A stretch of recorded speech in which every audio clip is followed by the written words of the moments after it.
Good afternoon, everyone. So sorry for some mga commercial breaks kanina. Very busy lang kayong second semester. So let us go back to a recap lang of what we have discussed last week and also a continuation sa to ang gi-discuss ato. Okay.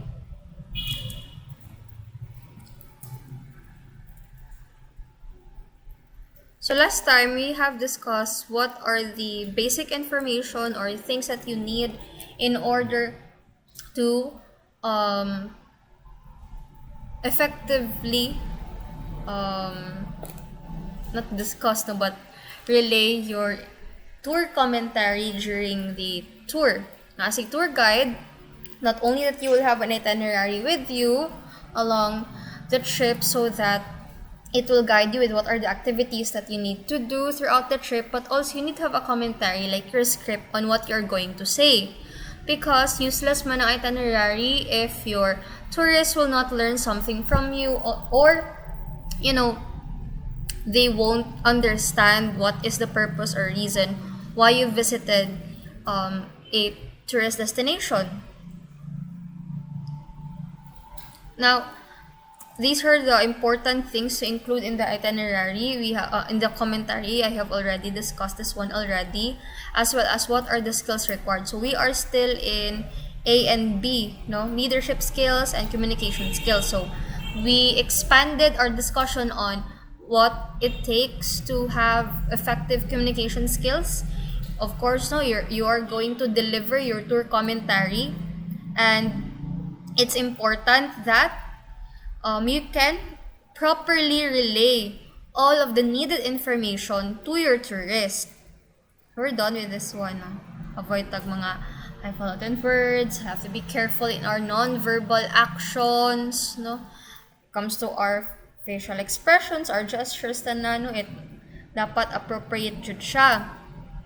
Now let's proceed to, I don't know if we've already discussed this one. Body language. I think wala man taan last time. Creating a platform image before ta mag letter C, which is listening skills. Okay. I think we haven't discussed this part yet.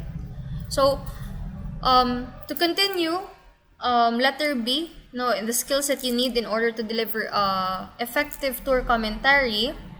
So, it is also important that you have to create a very good platform image, meaning what they see sa imuha as a Vocaltics sa imuha as a tour guide, kita nila nga you are prepared, you're confident, you have already studied your tour commentary. So these are the things that you need in order to create a very good platform image as a tour guide. So the first is the voice rate of speech. So volume is critical. If people cannot hear you easily, they will not listen to you anymore and just see the views and sceneries around. Remember, as a tour guide, sometimes you will be equipped with the megaphone or like a lapel so that those in the back or at the back they can hear you clearly, and then kung magsulti ka madungog nila on sa imuhang masabtan nila on sa imuhang mga gipang storya.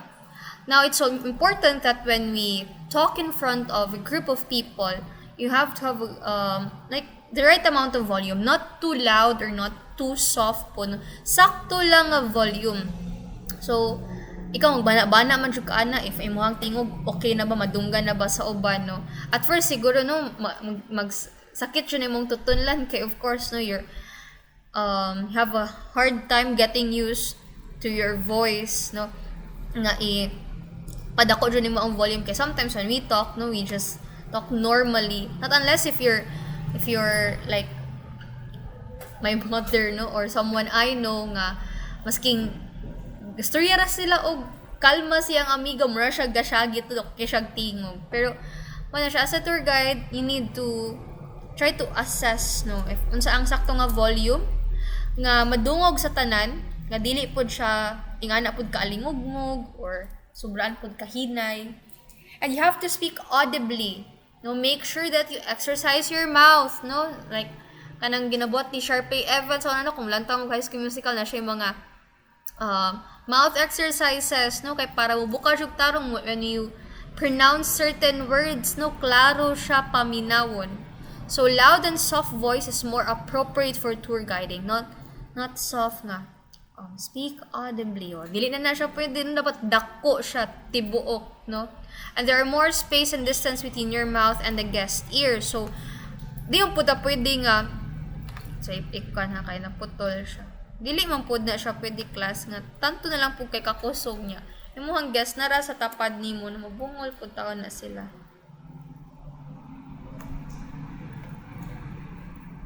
Okay. So, make sure sakto ra ang space. Medyo na sobraan diri og kuan. Sakto ra ang space, no, between your mouth and the ears of the guest so that dali nila ma-receive, no, ang imong gistorya at the same time dali nila masabtan kay your words travel pa to their ears, no.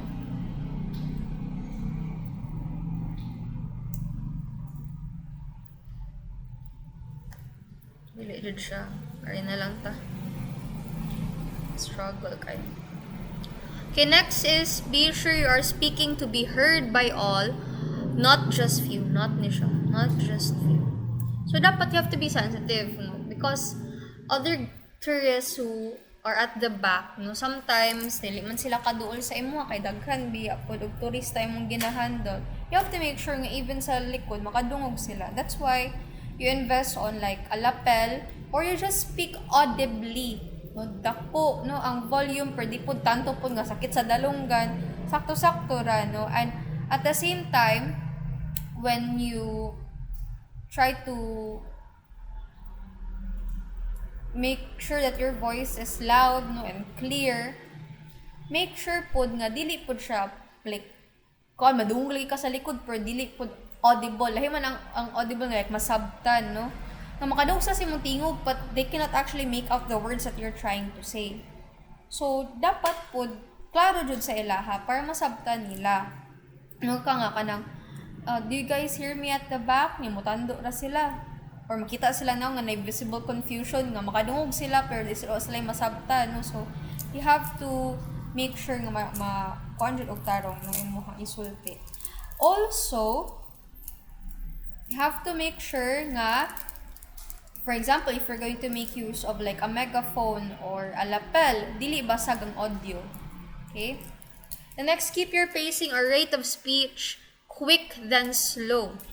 As people tend to process information mentally at a higher rate of speed.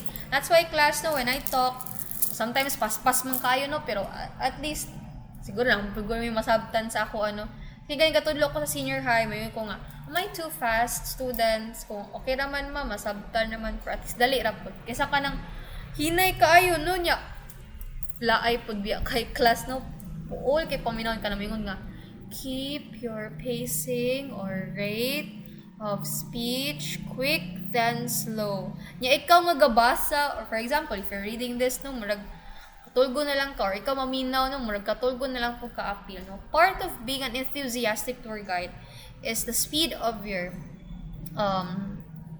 commentary, no.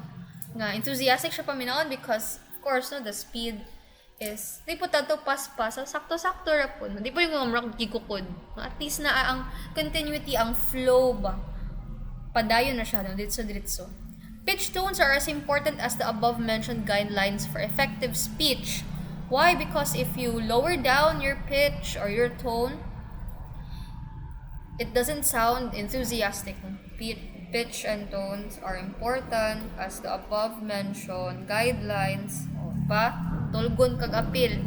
So, make sure that when you make intonations or when you speak, no, kanang, may life. Sometimes, taas tong intonation ginagamit, no? Di po, grabe po kataas ng umra na tag nangutana. Sakto lang. And vocal tics, as Almin also, this is my weakness. I have a lot of vocal tics. Actually, it has become a mannerism because, for example, if I need time to think of what I'm going to say next, I usually rely on vocal tics like, so before ko maka-proceed sa next akong isulti, no? Because it provides like, a brief moment where you are allowed to think kaysa muhilom na kog kalit no nya lain po kaayo no. So at least to connect what I'm going to say from my previous version na ako nga gisulti, I make use of Vocaltics. But it pays to actually have commentary and you master the contents of your commentary because it can avoid you making vocal tics such as so no. Usay ako ma-acquire ko kung vocal tics kung kapoy. Grabe jud kay kung vocal tics kung kapoy ko or gutom, no? But if, I have a lot of things on my mind and I know what to say, listen jud ko na. And the less vocal tics na akong masulti. Sometimes you have that basta dili na jud ka preparado siguro, no? Or dili kung preparado ka pero kanang wala ka sa kondisyon, katulgon ka, you don't know what to say next because your head is in the clouds, na. So you have to avoid that because it will come as mannerisms, no? Sa kuha, it has been a part of how I talk nang I have vocal tics all the time and okay ra siya, dili ako kabantay kung ako ra ang maminaw kung kaugalingon, but once I record myself and I listen to it, like sometimes pudkan po siya, no? Kanang cringe siya, no? At the same time, mura po siya gahatag og kanang dead air ba? Really tough fluid. Okay, next. Medyo basta cuddle weather, katulgon dyan ta, diba? Well, the second is eye contact. I've already mentioned this one last week. If you can still remember, if you have troubles in making eye contact, you can just look at the forehead of the person you're talking to, and it may look as if you are making eye contact with that person. So, more ng life hack, no? Creates an illusion that you're making eye contact, but actually in reality, you're just looking at the forehead. So, why is it important to make eye contact or establish an eye contact sa person? Because you would like to look and even sound sincere. Because imagine if you'll be talking to me and I will not be paying attention. I will not be looking at you. I'll be looking at my phone or anything akong makitaan dira. Of course, it's the normal right now, di ba nga? Nanad naman basta na may kastorya magsiglantaw siyang phone. But if you're talking to a person, others may feel nga it would be very insulting, no, nga kuan ka na magsigira kag lantaw-lantaw mas kaya you cannot establish eye contact. And sometimes it can also reflect that you are what they call this, kanang intimidated sa person or uncomfortable.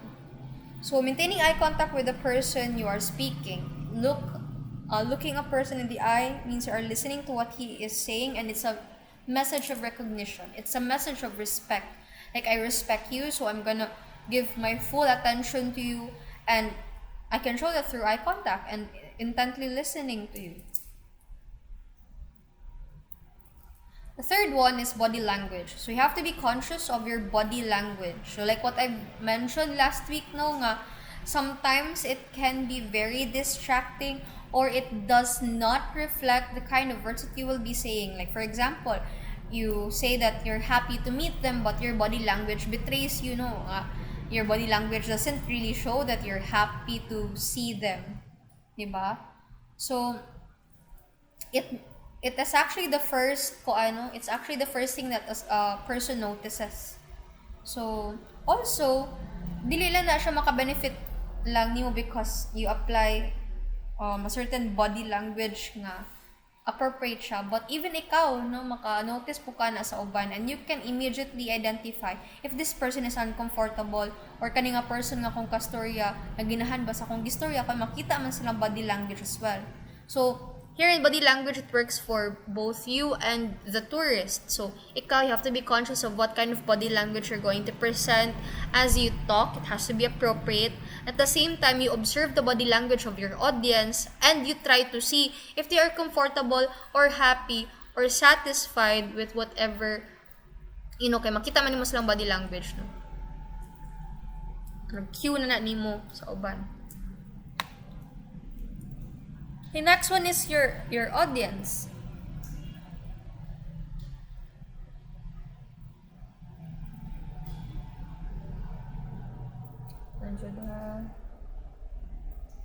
Okay. So, speech offers the benefit that writing does not.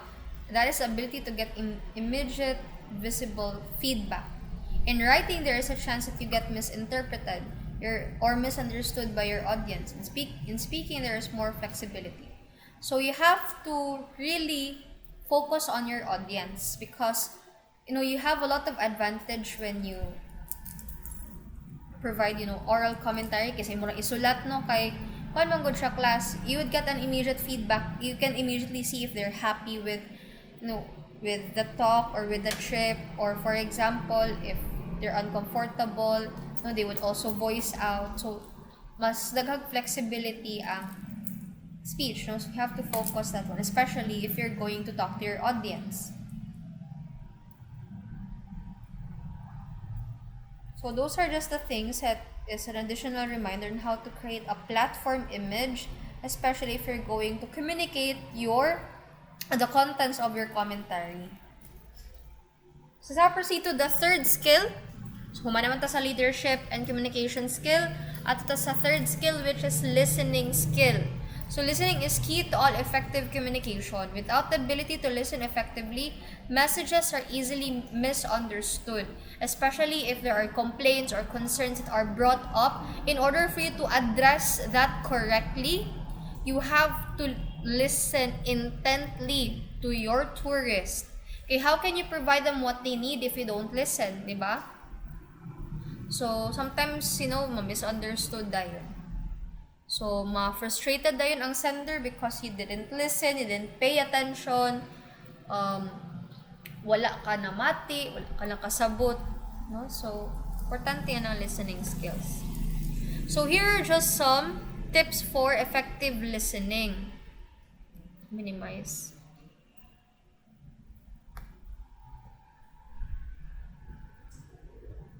Okay. So, first is, here's attentive body language. So, how do you show a body language that you are attentively listening? So, you have to maintain eye contact and avoid visual distractions nga kada may muagi mulingi dayon ka. Be aware that your body language is communicating as how to interested and willing you are to listen. Makita dyan na si mong body language because if you're not interested to listen, you would portray something that is distant. Na masking galantaw ka niya pero gadistansya ka or you're doing something else, then that says that you are not interested. So you have to show that, it has to show in your body language that you are interested to what the speaker is saying. And you have to observe the speaker's non-verbal clues. Are they opening up more? Or ilahang kuan ba is ga-fidget ba siya? Or for example, gaano siya dili siya comfortable. You have to observe that so that you may be able to also adjust, and make sure nga you can effectively listen to this person.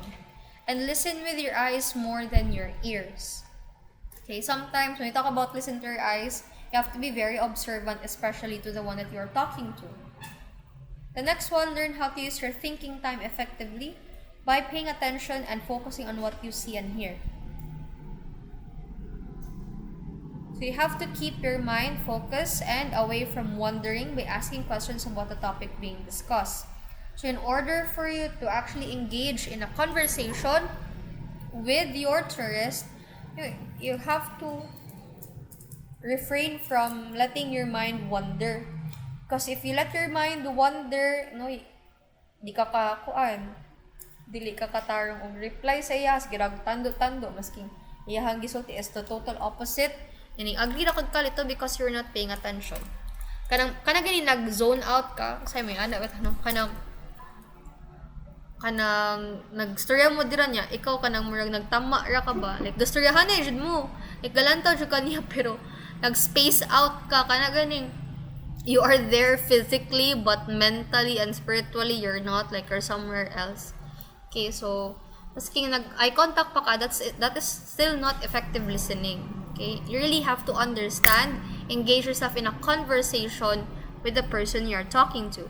And you have to make mental notes related to the topic. When we talk about mental notes, like, is there something that you would like to clarify or to say to the speaker as he or she talks? And then you take a mental note of it, and then you can ask or, respond later. Because of your mental notes. Like, he did made mention of this one, I'm going to bring it up again later because mamaniyang gisulti. At least it means that you're really listening because you made mental notes of what he said. Okay, next is become an observer. You have to control your mouth, listen well to get the idea of the sentence. So it's impossible to speak and listen at the same time. So in order for you to really understand, you have to let the person talk first before ikaw. Dili pwede nga nagstorya siya, niya naminaw ka, niya musapa ra kag kalit, no, kay na po kay i-share imuha. Ano pwede? You have to observe. Okay? Then listen with an open mind. No, avoid prejudice, no. Wala pa lang siya naman sa story, no, imuha na dayong gi-judge. So you have to broaden your sense of understanding and try to be objective, not subjective. Like objective, dili siya bias, no, kanang open ka to all kinds of ideas. Avoid the tendency to resist ideas being presented even if it does not interest you personally. And try to guard the tendency to skip or miss a line or two by the speaker simply because you had a text or call. For sa ko noon, kalitra ko og hunong because he had a text or call, and then I abruptly dayon pause whatever it is that I'm doing. Well, kung ikaw ang speaker, okay ra siguro na, no? Pero kung ikaw na gani ang listener, unya mo ni mong buhaton nga na siya isulti niya, ni kalitra ka og kuan ka ng hilom, check din kasi imuhang mga emails or text messages, then that could be considered as you're not interested. And can sometimes be misinterpreted as being rude. Okay?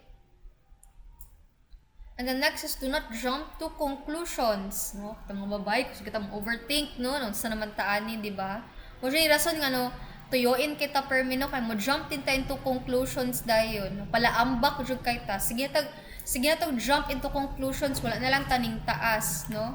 So, do not jump into conclusions. Wala to ni mo, no? Sindig ka nang gikuan ra ka. So, you have to be fair as you listen intently. Kung feeling mo nag-invoke siya, a lot of violent emotions within you, you have to wait. You have to listen all the way. Let the speaker finish, no? And then, the idea being presented to complete the information or to fully understand. Dili kay, kapag pagsulti nga, kanang, maingon abi ka, na ako'y kuyog babay gabi. Suko din ka, yaw din ka. Pero mama man ako to. Pagkatawa, nakita na ako sa Facebook nga, siya, mura mga kag inahan, niya ni ana din babay. Ikaw, mura pa kag badyaw. Inahan sa akong mga anak, ni reply dito mo sa, grabe mo po kang manakit. Ni, pag gani ko katiwas. Diba? So, jumping ka into conclusion nga po. Ingon niya nga, mura kag inahan na insulting ka, yaw din ka niya. Ingon din ka sa pikas, nga mura siyag badyaw. Maniman ning balos yung tulaki nga, inahan sa akong mga anak. So, mura some kind of, I don't know, I don't consider being a mother sa iyahang mga anak as a compliment. Pero siguro kung sa iyaha, compliment to. No niya, ano din ang laki nga, pag ko katiwas, no? So, jump din siya conclusion, no? So, patiwason na dyan nato. Pero case-to-case basis mo na siya uban, nga dugay kayong motiwas sa ilahang isulti, no? Nya, wala ton pag saputon ka, o sa siya mo reply, no? That's manipulative na, no? Di na siya pwede. Anang, na siya isulti nga lain niya, kabayo siyang masuko ka.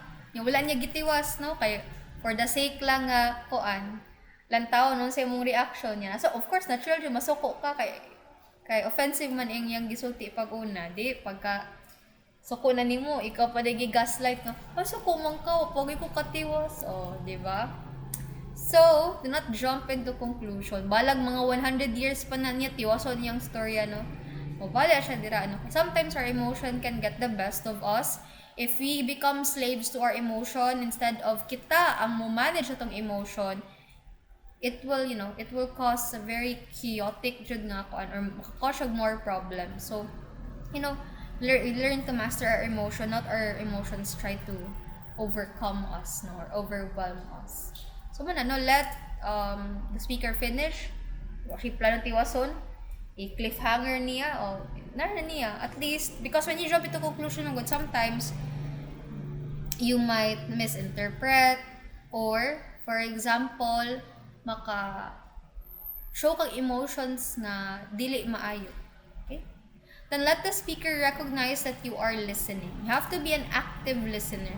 How can we become an active listener? Sikag, okay. So, mao din siya yung ikon. Kana ganing naadyo kay ikasumpay, no, mauman siyang sulti, naadyo kay ikadungag. At the same time, po niya ang mga other examples how you can become an active listener. So first is observing. You have to look at the other person, communicating and hearing the word she is saying or he is saying. Observe ka. Next, you focus. You nod, you blink, you lean forward, and you show interest in what the other person is saying. So, sometimes our body language, we try to lean forward because we're so interested in what that person is saying. So, that is an example of showing that you really are interested. And then responding, okay, I see, bitaw. Muna itong mga pagkuan, di ba? Then paraphrasing, so repeating what he has said in your own words to make sure that you understood what he said. So for example, okay, so let me get this clear. So ni ana ka nga mao ni ang natabo na. So may i-paraphrase ba or mo i-reconfirm. So it means you are really listening. And then give encouraging responses. Dili kay may mga siya nga kapoy naman oy. Bitaw kapoy sad. May pagmumano na lang tang tanan. Lain kayo no. Give encouraging responses. Kaya pero dili po up to the point ha. I'm not for toxic positivity. Sometimes if naiuban nga muhilak lang jud sila, gusto sila nga maminaw ra ka, then just be there, no? Imong presence na lang alone. Do not give advice. Do not say nga kanang ayaw nagkaguol, no? Naiuban nga agano okay ra nang give encouraging responses, but you have to assess kung asa siya pwede applicable. Kaya di man siya applicable sa tanan class, no? Na may bang situations nga kinahanglan na siya nga maminaw ka, unya hilak ra siya ipagkos niya tanan. Dayon ikaw na siya kadira nga maminaw, no? Dili ka mo advice, moingon nga kuan na, no? Ang uban ginahan na rin sila ana. So ikaw i-absorb rin nimo na tanan. Okay? Sometimes it's also okay if you let them feel what they feel right now, because that's one way for them to let go of that heavy emotional baggage. No? So, you can give encouraging responses, but you have to assess and evaluate first. Bitaw na kinahanglan mo na. Naon sa dyan na ito isulti, kay? Para at least, kinahanglan ba niya nga i-solve iyang problem so I can give an advice, or kinahanglan rin niya nga na ay someone mo empathize, kuyugan siya, and then dili siya advisean, maminaw ra gud ka nga na ba, let that person cry. Okay, kay sige ka ingon nga okay ra na tanan sa tanan nga sitwasyon, that's toxic positivity. Sometimes it's okay to acknowledge emotions anyway that is fleeting, that's temporary, wala raman na siya. Importante makapautwa sa usa ka tawo. Kanang mga encouraging words kanang if makita nimo nga kaya ra ni siya ipaagig encouraging words. Okay? And this is what this person needed right now, encouraging words. So, ana. Reflect the feelings of the speaker, not just the words being said. So, if this person is sharing about this and that, do not just respond for the sake of responding. You try to empathize. If this person is, talking about a very difficult time in his life, then you empathize. You feel the emotions as well of the speaker, or if the one who is talking to you. Okay, next, kay research skills. Mo ni ang mga kulang datong tanan, no? Nga permin ako gina-remind akong mga bata sa senior high nga importante jud kaayo. Kay kung kita dili ta kabalo mag-research class, magpataka ra tag tabi, no? Ya dili na to i-verify if sakto ba ni siya nga kani siya nga lugara, ing ani nga time siya gitukod, or for example, mao ni siya ang mga lugar nga safe para aning mga kinds of tourists, so magpataka na ta dira og kuan og share nga dili man din nato i-verify kung tinuod, no? So sumbalik ra pud nato, no? Mingon din to ang mga tourists, so man tong tour guide pataka ra man to sa storya, no? Dili man to mao. So muna, no? So tour commentaries have to be planned, structured, and studied information carefully gathered through research and used as a tool to be able to effectively inform the guest. Okay? Dili ta magpataka og sulti sa tuang mga kay labi na, no? Natay mga guest o takabalo, laaga na dyan na siya nga guest, no? He or she has been in this place before and then kabisado niyang lugar niya. Ikaw, confident ka mo sulti niya, wala mang kay claims kung tinuod na, no?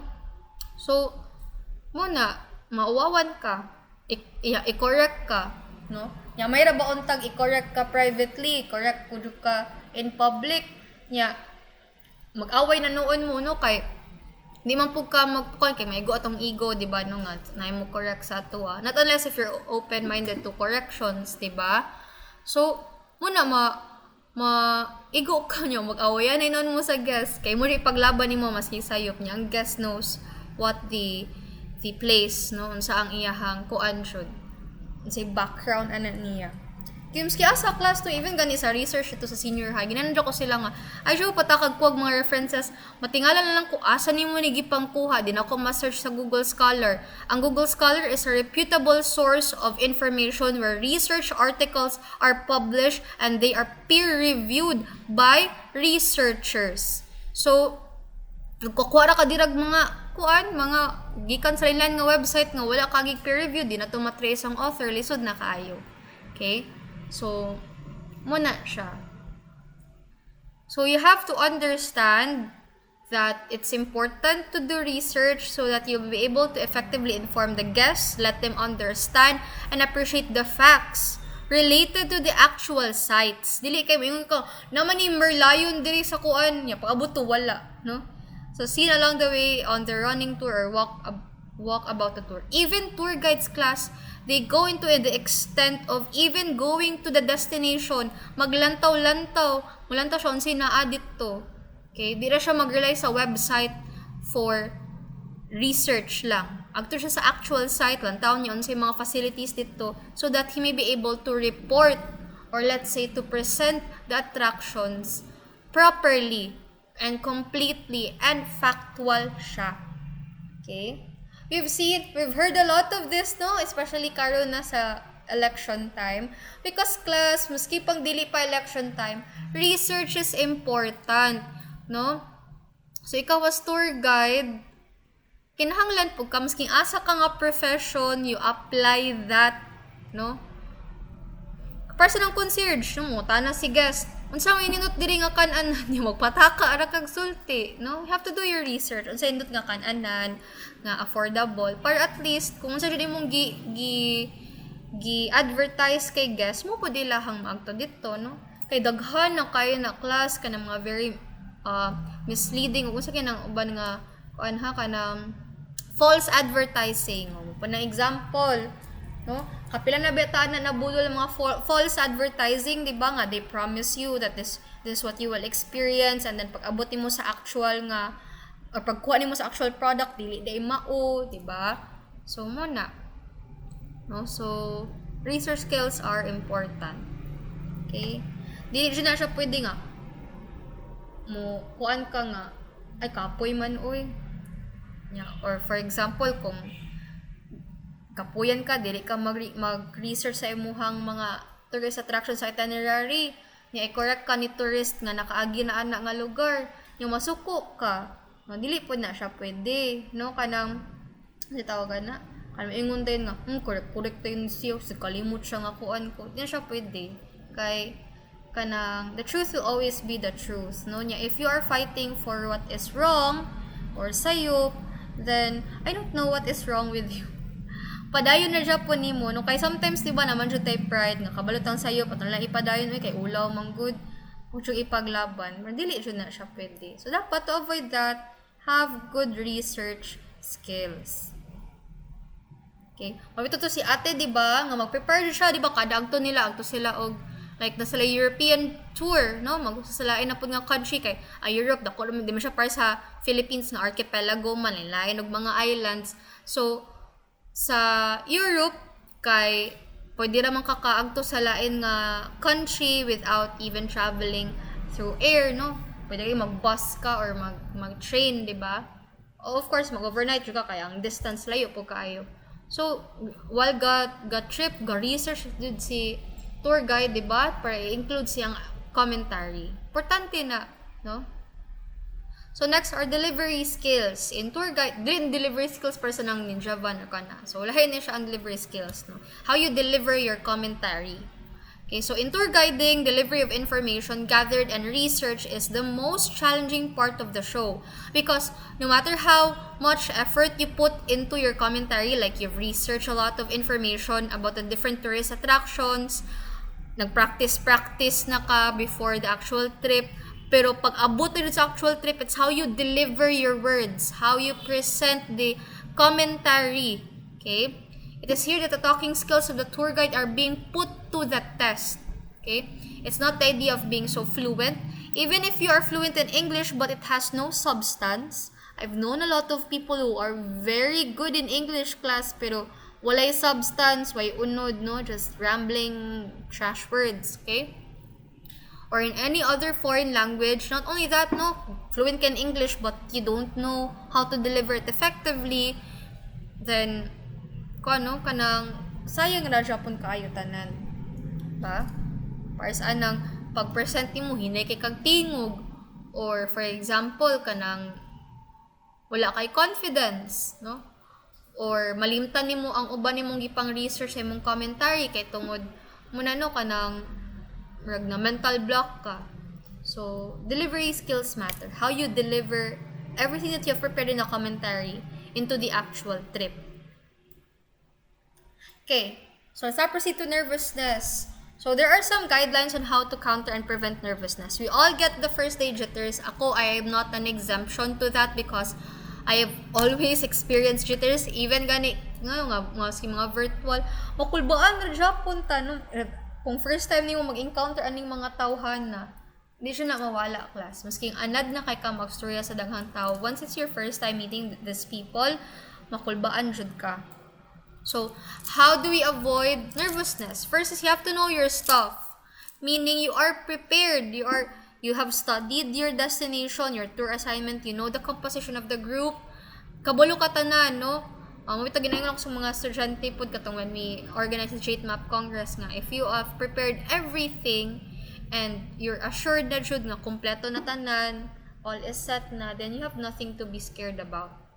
If you are ready, if you know the profile of your guests, everything is ready, your commentary, you have studied tanan, then igon lang siya ka mag-deliver and make it happen. And that's it. Mga jud na, no? So that's how you prepare. No? You have to know what you're doing and what you're going to say. And next, you have to know the place. You have to familiarize the site. No? That is why other tour guides, they have to visit the site days before the trip so that masking mutana pa na out of the blue si tourists about sa rin lain nga facilities, makatubag ka. Kaya ikaw mismo, you had a first-hand experience on visiting the place. Like, for example, you're going to introduce to them the grotto in Santa Ana, kay Butang. Nya, imong gisuroy tanan. No, days before nag-tour, nagkunauna na ka dito, imong gilantaw tanan, asa dapit ang entrance, ang exit, asa ang mga pan nga lugar within the grotto. So that kung mag-talk na gani mo or mabutan time nga panaka nila sa trip, no, at least kabalo na ka sa lugar. Sikot-sikot pa, or for example, kuti-kutihan kanila kuan, kabalo ka kay nag-acto naman jud ka. Okay, next is visualize success. So you have to be optimistic, like you see yourself running the tour smoothly. Okay, so use your mind's eye to see yourself standing before your guests confidently while talking while the tourists listen. Extend this image in your mind by projecting a positive aura through your inner voice to affirm success. So I always do this now. I always picture myself and everything will run smoothly, that I will be able to do it. successfully, no? And if you set your mind into really thinking that you can do it, that it will be a successful trip, then it will happen. Okay? You have to visualize your success. Dili ka kay when you doubt, when you have a lot of self-doubts gani class, matabuan na ano ka nang murag mo. Ingon na dayon kasi mong self nga, ay di na ko kaya. Then na domino effect na dayon na siya. But if you doubt yourself, imong confidence mo gamay, and then di na din ka sure, because if you lost the confidence, di na ka sure sa imong buhaton if sakto ba siya. So you have to visualize success. Do not be overconfident about it. Just, picture out nga everything will go well. I can do this. I can overcome this one. Ano mauna. Okay, next is breathe. Huwag na kayo. Huriga, sir, kayo half close akong mata. Or laban lang Japon ta. Okay. Next is breathe. So you have to start with a deep breath. No? Ginhawa day. Kaya kasi mag-hyperventilate ka. No? Inhale and exhale. Clear your mind, body, and soul by proper breathing. So, during our tour guiding contest, we usually visit the venue like an hour or 30 minutes before so that maana dayon ang mo contest, no? Then, pag ginhawaon ako, story until kanan din na siya makulbaan. Okay?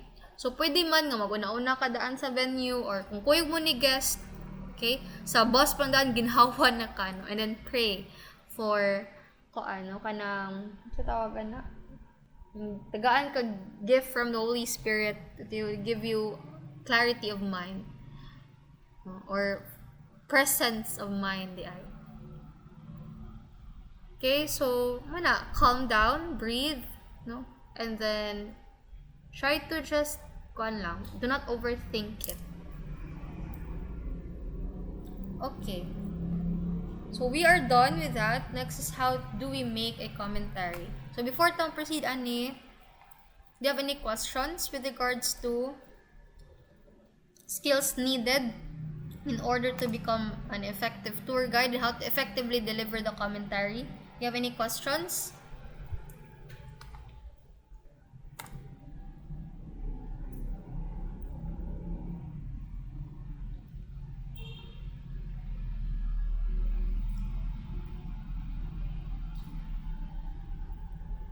Lami mga pangutana or first na ako pangtulog na po.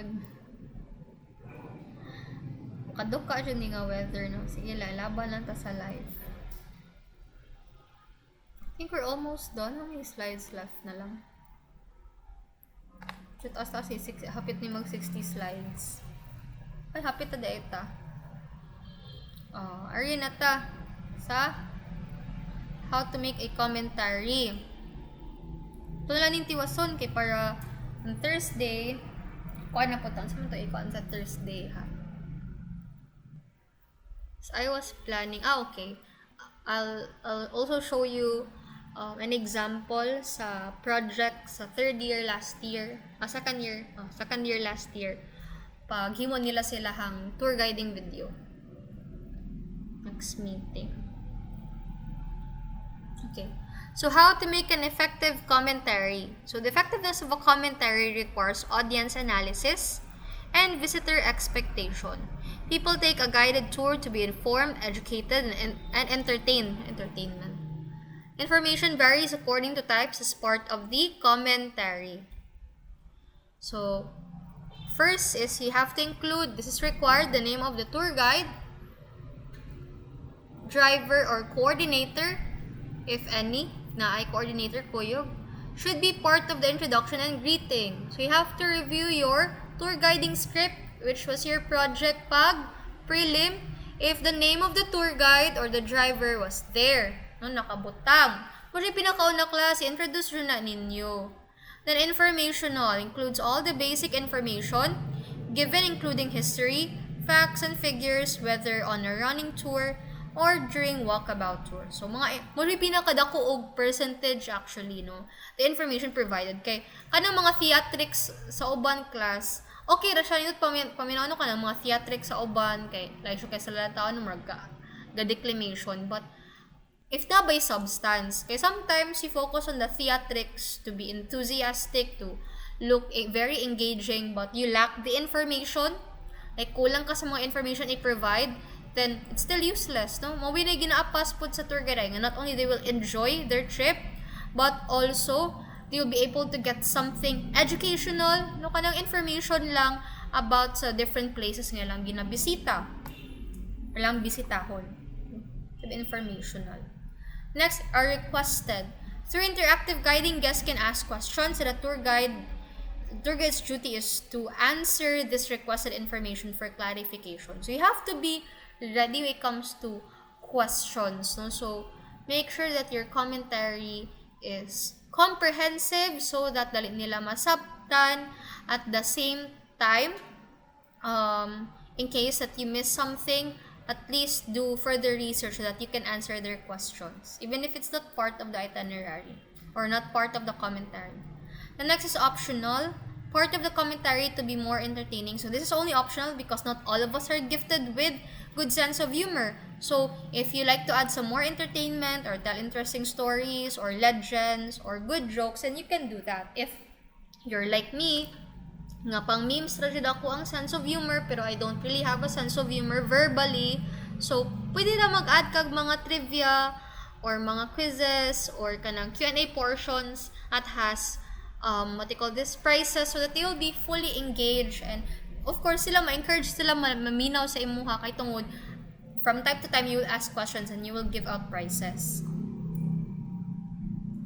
Factors to consider in guest analysis. You have to understand if the group that you will be handling sa usara ba sila nga country or it's a mix of different nationalities.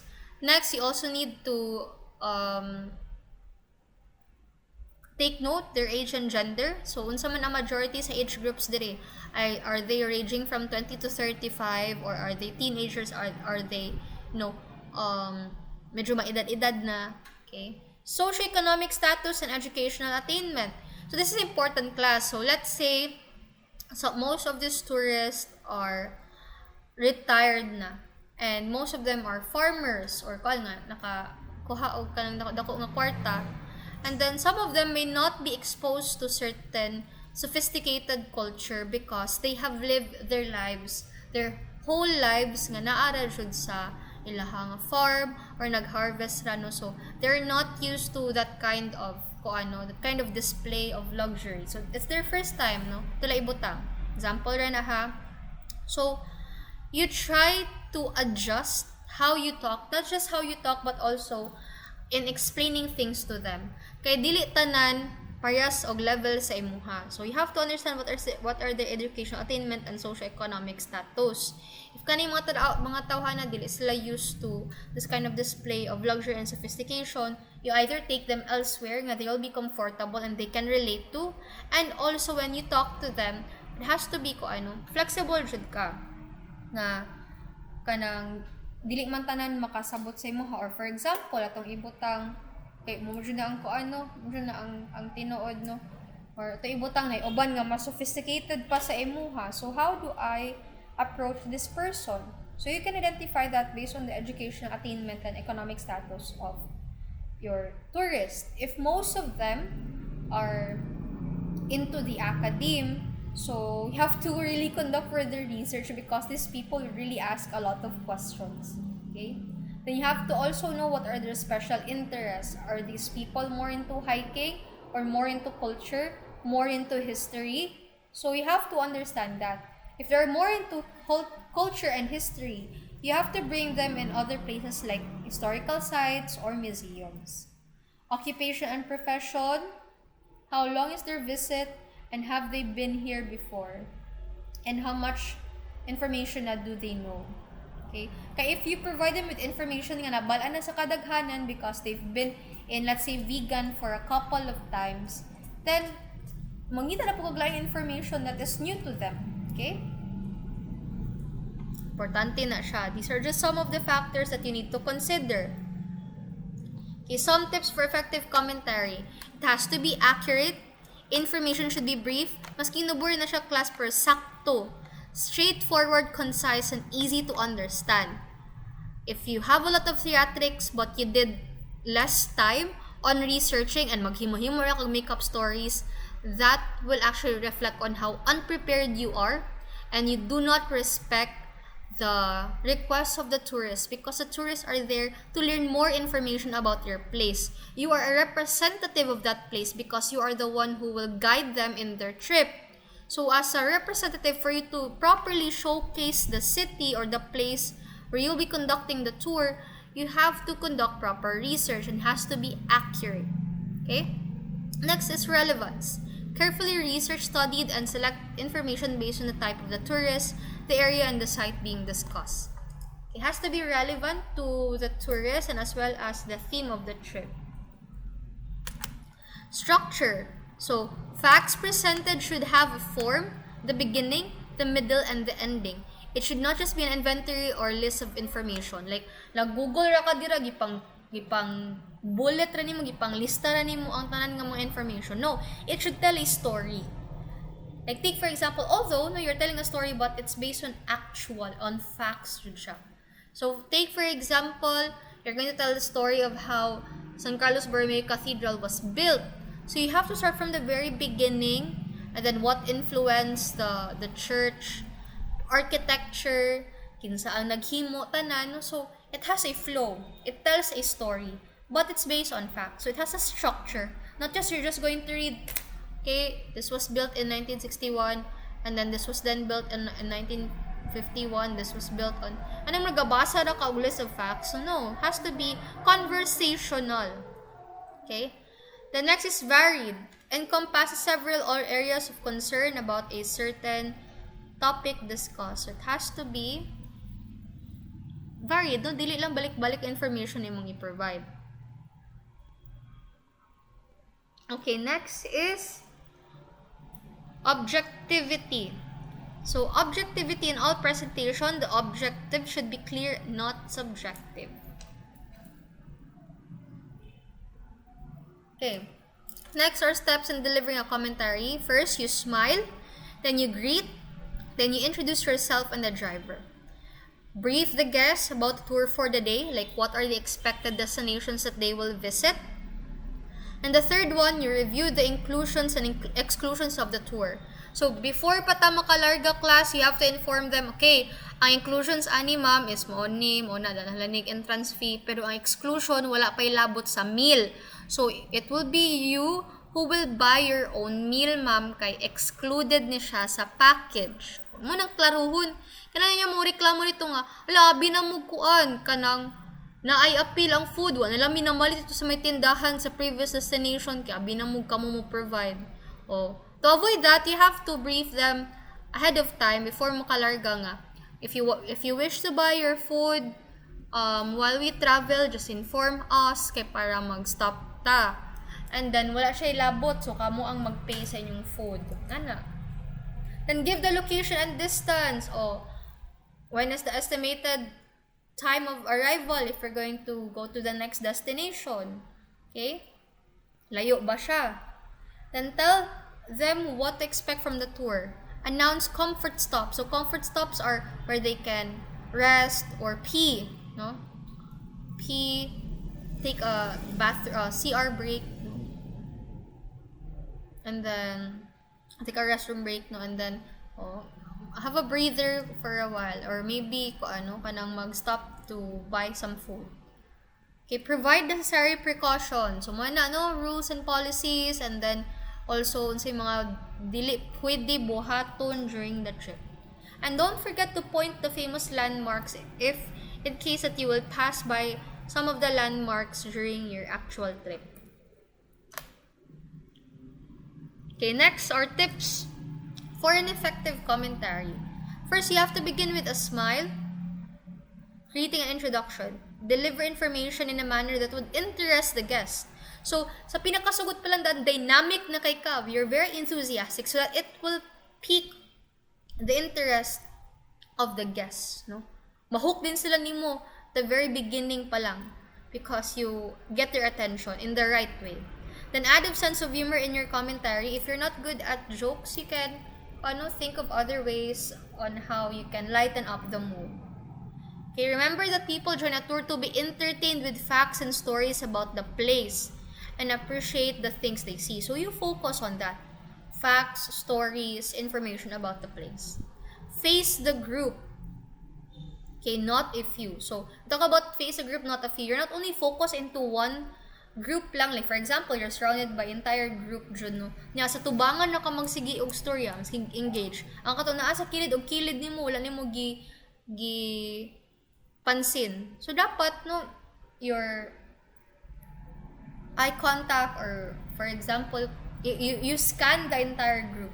You scan, like, you look around. When you talk, not only that you adjust the group that is in front of you, but even sa imuhang tupad. Okay, para it means that you are really into engaging everyone, no, sa trip.